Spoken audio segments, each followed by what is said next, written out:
Bienvenidos a Conversaciones Convergentes. Estamos aquí en la Torre Odeón, edificio WeWork, donde vamos a charlar hoy con Guadalupe Nogués. Guadalupe es bióloga, docente, escritora, divulgadora de la ciencia y autora de Entender un elefante. Guadalupe, ¿cómo va? ¿Qué tal, José? Muchas gracias por tenerme acá. Pero por favor, gracias por venir. Entender un elefante debe ser difícil, ¿o no? Debe ser difícil, sí. A mí lo que me gustó del título es que refleja una analogía que me sirve mucho para hablar de complejidad, que es en realidad el tema del libro. Y se basa en la historia, es una historia muy conocida, que como esas historias viejas siempre se cuentan diferente, en la cual hay personas ciegas que nunca vieron un elefante, entonces para tratar de entenderlo cada uno se acerca a una partecita, le toca una partecita y según la parte que toca interpreta algo diferente. Y me encantó esa historia para ilustrar qué hacemos con estas cuestiones complejas que realmente tienen muchas aristas, donde hay conocimientos parciales, donde nosotros podemos como rozar un bordecito, pero es muy difícil acceder a toda la visión completa del asunto. Así que sí, es difícil, es complejo y es un poco la idea de lo que quería abordar. ¿Y vivimos en una época más compleja que otras? ¿O eso es porque es lo que nos tocó a nosotros? Qué linda pregunta. No creo que sea una época particularmente compleja. Lo que pasa es que todo lo que no es complejo ya lo fuimos resolviendo. Bueno, quizás no todo, pero digamos, mucho de lo que no es complejo ya lo entendimos. Entendimos cómo fabricar alimento para una población que crece, entendimos cómo ponerle electricidad a ciudades, cómo combatir enfermedades, cómo fabricar vacunas. Y todo eso son avances que tenemos naturalizados, pero que son gloriosos y que son realmente algo que en los últimos 100 años, no mucho más, realmente dominamos. Y todo ese tipo de problemas ya está. Puede irnos mejor, puede irnos peor, pero entendemos de qué va. Lo que nos queda todavía son los problemas complejos, esos que tienen muchas dimensiones, donde hay un eje, por ejemplo, la pandemia, ¿no? Que fue un tema de salud, pero también fue claramente, creo que nos quedó a todos claro, fue también un tema político, de educación, económico, de derechos humanos. Había que priorizar cosas en medio de un contexto súper dinámico, muy complejo, con poca información. Y bueno, entonces eso se vuelve más notorio. Volvemos un poquito para atrás. ¿Cómo se define problema? Y vos en el libro haces alguna clasificación de problemas, algunos domesticables o domesticados y otros que son salvajes. Incluso el libro está lleno de metáforas, haces metáforas con animales respecto a esos tipos de problemas. Pero arranquemos por la definición de problema. Parece un poco abstracto, pero después cuando uno va a buscar trabajo, al final en la lista dice que pueda o que sea capaz de resolver problemas. Resolver problemas. Es una habilidad esencial. Un problema es algo que necesitamos solucionar o por lo menos necesitamos manejar un poco, controlar, claro, administrar es una muy linda palabra, de alguna manera para estar en principio mejor, ¿no? Y hago mucho foco, quizás es mi sesgo que vengo de la ciencia, hago mucho foco en basta de cosas declarativas, vamos a soluciones que realmente funcionen, ¿no? Entonces, para saber si algo funciona o no, tenemos que evaluar si funcionó, si solucionó ese problema o por lo menos lo pudo controlar. Esa es la visión de problemas que yo traigo y que pongo muy explícitamente porque es sobre eso, sobre lo que hablo después. Y después planteo dos tipos de problemas, un poco esto que te decía recién. Dos tipos de problemas en los cuales algunos que llamo domesticados, que es como, sí, como un perrito que uno lo acaricia y uno sabe cómo se va a comportar. Puede tener un buen día o un mal día, pero el perrito está domesticado y lo entendemos y no va a venir con algo muy sorprendente. Esos son problemas que se comportan de una manera predecible, donde nosotros podemos pensar la solución de una manera lineal, diciendo, tengo que hacer esto, esto, esto, y después esto, esto, esto. Quizás sea complicado, quizás haga falta muchos recursos, pero en principio, tiene un final, es como si fuera un hilo. Otros problemas, y son estos los más desafiantes y los que yo creo que en un punto tenemos que poner explícitamente sobre la mesa para tratar de entenderlos mejor y para abordarlos mejor, son los problemas salvajes, que son más como como un león o como un animal salvaje que es traicionero, que puede ser muy agresivo.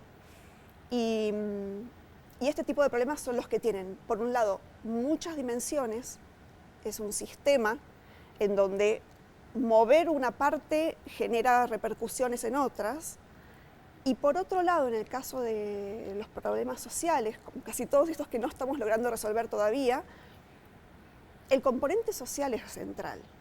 Y lo digo como bióloga que descubrió que las cuestiones de las humanidades son esenciales tarde, digamos, lo descubrí tarde, que es en un punto el tema de que nosotros como personas participamos de ese problema y podemos complicarlo más o podemos solucionarlo según lo que hacemos. En la pandemia también se notó mucho eso. Vos partís de la pandemia, de hecho el libro Entender un elefante, tu último libro, en principio era un proyecto de libro otro libro sobre la pandemia, ¿no? Pero me aburrí. Te aburriste y además, en el fondo, no sé, hay quienes dicen que lo que quedó después de la pandemia es esta como marca de nuestra época que es la incertidumbre, ¿no? Y la incertidumbre, y la pregunta podría ser, ¿no está hecha de problemas la incertidumbre, de nuevos problemas, de estos problemas salvajes que vos describís? Bueno, lo diría al revés. Estos problemas tienen un componente de incertidumbre y eso los vuelve más complejos también. Justamente es algo que nos cuesta entender porque en un punto nunca sabemos qué es lo que va a pasar o cuándo va a pasar. Pero son estos problemas, a mí la pandemia la verdad no me interesa, o sea, y creo que estamos todos muy cansados de eso. Por lo menos la pandemia que ya pasó, en todo pandemia caso que ya la pasó, próxima. Claro, justamente mi punto es, está bien, esto ya pasó y dentro de todo bastante bien en algunos ejes, bastante mal en otros, pero acá estamos, nosotros estamos, por supuesto un costo enorme y un sacrificio. La sociedad, digo, en general, obviamente los que murieron no están. Pero a futuro, o incluso en el presente, tenemos de este tipo de problemas, este esqueleto, esta estructura de los problemas se repite mucho. Entonces, sí, empecé pensando en la pandemia y después lo transformé al libro en algo más propositivo, pensando, bueno, ¿cómo podemos hacer para que la próxima nos encuentre mejor preparados, ¿no? ¿Qué podemos hacer? ¿Cómo podemos entender esto mejor? Porque, y digo la próxima por decir la próxima, pero también crisis climática hoy, pobreza hoy, educación, salud, son todos este tipo de problemas multidimensionales con un componente social. ¿Y quién se tiene que hacer cargo de esos problemas? Porque a veces, no sé, en el lugar de ciudadanos, que se ocupen los dirigentes, los políticos, en el lugar de consumidores, que se ocupen las empresas o también el gobierno que controle los precios, en el lugar de estudiantes, bueno, son los profesores, los directivos. Totalmente. ¿No? Y siempre es como, al final del día es, ¿quién es el que tiene que agarrar los problemas y encararlos? Me encanta, porque aparte, sí, pienso mucho sobre eso, igual no soy experta en eso, ¿no? O sea, solamente traigo como esta propuesta de discutamos esto desde esta perspectiva, pero tengo una opinión personal, como todo el mundo, y yo creo que todos podemos hacernos un poco cargo, mínimamente, pero por supuesto el impacto que podemos tener en el mundo a través de nuestra acción tiene el recorte que tiene, ¿no?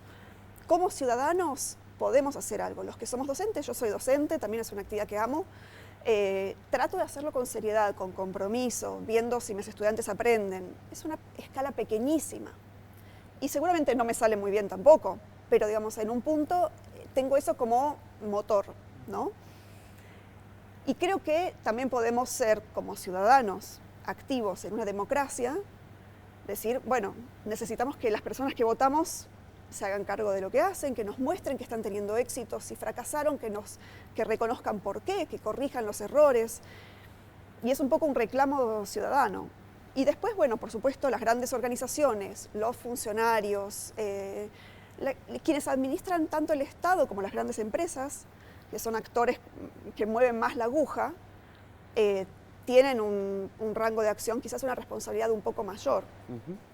Guadalupe, vos en el libro, como bien decías, proponés ideas, alternativas, caminos a seguir, y hay ahí como una especie de método, digamos, ¿no? De cómo abordar los problemas. ¿Cómo sería ese método? ¿Cuáles serían los elementos principales? Sí, no sé si llamarlo método, porque una eso fórmula, le pone no sé. una cosa...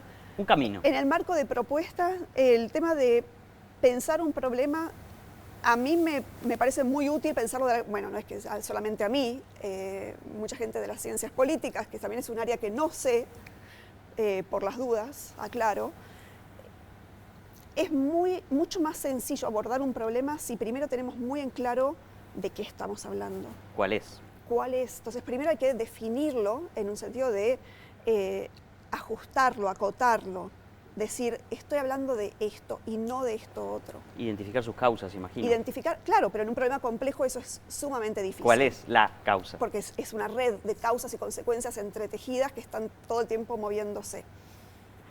Entonces, definir el problema, después definir una solución en el sentido de, quizás no es la solución definitiva, pero es algo que para esto que recortamos debería funcionar por esto, por aquello, conocimiento que tuvimos, experiencias pasadas. Después pasar a implementarlo, o sea, realmente hacerlo, que ocurra y no que sea una cosa declamativa. Y después ver si funcionó o no, que es la parte que más suele faltar, sobre todo en la política pública. Hacemos y después esperamos que funcionen y nunca lo sabemos. Y eso hay que hacerlo de manera rigurosa, ver si funcionó o no. Hay maneras de averiguar eso. Medir los resultados, ¿no? Es medir los resultados de una manera auditable, además, ¿no? Por la ciudadanía, de una manera abierta, transparente, porque tenemos muchísimo talento, muchísimos expertos, y a veces me parece que tenemos poca capacidad de pedirles ayuda. Y entonces, en este ciclo de definir problema, definir solución, implementarlo y evaluar si funcionó o no, ahí podemos un poquito ver si anduvo o no. Y si no anduvo del todo, aprendemos, corregimos y empezamos otra vez, ¿no? Ajustamos. Iterar. Iterar. Yo amo la iteración. Guadalupe, había quedado pendiente tu respuesta sobre esta idea de si es posible aprender a resolver problemas, teniendo en cuenta que cada vez de manera más frecuente aparece como un ítem necesario en las búsquedas laborales. Me encanta esa pregunta, me encantaría tener una respuesta muy clara y concreta y decir, tenemos que hacer esto y ya está solucionado. Creo que no la tengo, no sé ni siquiera si existe, pero te voy a decir dos cosas. Primero, a nosotros nosotros los que hicimos ciencias experimentales, nos entrenan mucho en lo que es resolver problemas. Es algo que vamos aprendiendo a hacer, lo aprendemos de otros, lo estudiamos, lo practicamos, nos equivocamos millones de veces y ahí vamos aprendiendo. Y básicamente es un poco esto de definir muy claramente qué pregunta queremos contestar, qué necesito hacer para contestarla, cómo me voy a dar cuenta de la respuesta y ahí ver, bueno, tengo razón, no tengo razón, ir puliendo esa respuesta, volver a hacer experimentos, observaciones, lo que haga falta para decir, ok, la respuesta es esta, ¿no? Resolver un problema es conseguir la respuesta a una pregunta.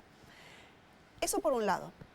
Por otro lado, la capacidad de resolver problemas es algo que es maravilloso y pone foco en el proceso y no tanto en el tema, que es algo que para mí es primero importante, pero además es bellísimo. Me parece que es muy lindo ver los procesos de las cosas.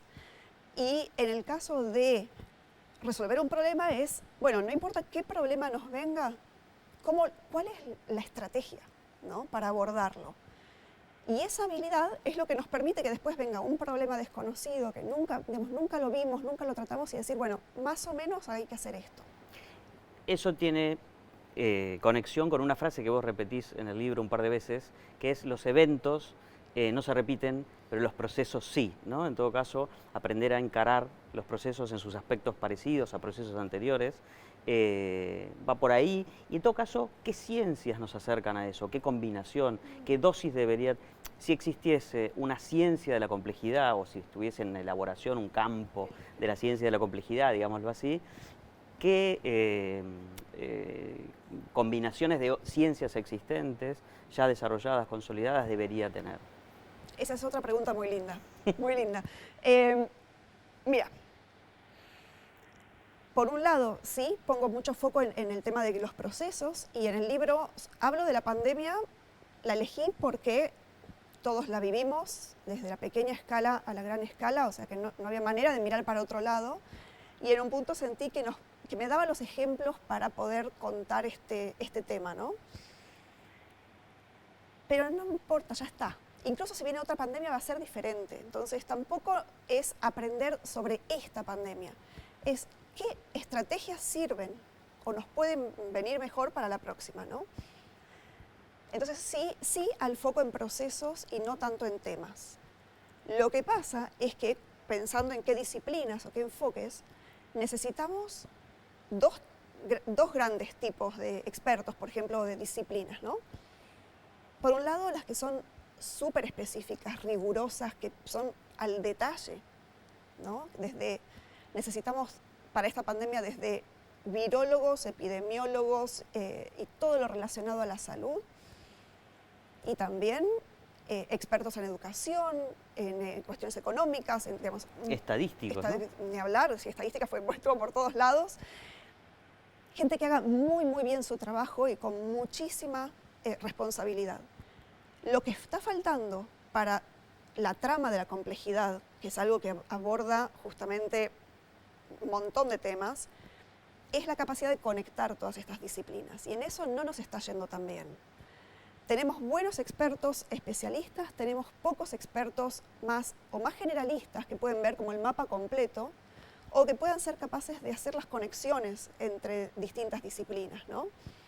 Y eso es algo que me parece que también tenemos la capacidad de hacerlo, pero hace falta una intencionalidad, un propósito mucho más concreto para poder generarlo y que funcione mejor para la próxima. Me definiste problemas, hablamos de la complejidad en sentido más amplio, los clasificamos a los problemas, contaste un poco de la fórmula, entre comillas, que está sugerida como propuesta en tu libro. Dijimos en algún momento que hay que medir, que hay que ver esa fórmula, evaluar, tomar decisiones, insistir o corregir. Ahora, ¿hay alguna forma de medir esa capacidad de resolver problemas? Pues, digo, alguien viene con las cucardas de esta persona resolvió tantos problemas en el pasado y entonces está preparada para resolverlos del futuro. O al revés, no sirve eso. Está buenísimo. Me parece que en un punto no es la capacidad de resolver problemas porque es muy difícil saber qué habría pasado de no haber hecho algo. Realmente trabajar en la complejidad te pone en la dificultad de que medir lo completo es muy difícil. Podemos medir estos avances parciales, ¿no? Podemos decir, me propongo que la pobreza baje un tanto por ciento en este año. ¿Se logró o no se logró? Eso podemos. No podemos saber exactamente si lo que yo hice, digamos, qué relevancia tuvo en ese resultado y si hubiera hecho tal otra cosa, ¿qué habría pasado? Con lo cual, medir eso es muchísimo más difícil. Lo que sí podemos es ver la capacidad, por ejemplo, de ser flexibles ante un rumbo que no termina de andar. Y eso es algo que también cuesta mucho y sobre todo en los liderazgos que solemos elegir, que buscamos esa cosa también tan, donde si un líder dice, bueno, no, en vez de ir hacia allá, voy a cambiar de dirección, voy a ir hacia este otro lado, en general se lo penaliza. No se lo por incoherente, digamos. Claro, ¿cómo puede ser si siempre dijo que iba a ir por acá? Bueno, quizás aprendió de un error, es algo positivo. Bueno, hay algo ahí más introspectivo que quizás nosotros tenemos que pensar, ¿no? Pero la verdad me quedo pensando en esto de cómo evaluarlo. Diría que es más que nada la capacidad de hacer este proceso de una manera más flexible. Guadalupe, ¿se puede hacer una prospectiva de la complejidad en el sentido de tratar de, con las características del presente, con lo que sabemos y con la experiencia del pasado, intuir o determinar o estimar cómo van a ser los problemas del futuro? Alguien puede decir, bueno, una gran pandemia. Ya no pasó, ¿no? Eso no es un problema del futuro, ¿no? O sea, o grandes accidentes nucleares o el riesgo nuclear. Ya nos ha pasado, ya tenemos, ya sabemos. ¿Qué otras cosas podrían sorprendernos? ¿Qué rasgos podrían tener esos problemas? A mí decir qué cosas podrían sorprendernos, te das cuenta de que es una pregunta difícil de responder porque si no, no nos van a sorprender si lo decimos en esta entrevista. Exactamente. Justamente, lo que sea que pase puede sorprendernos.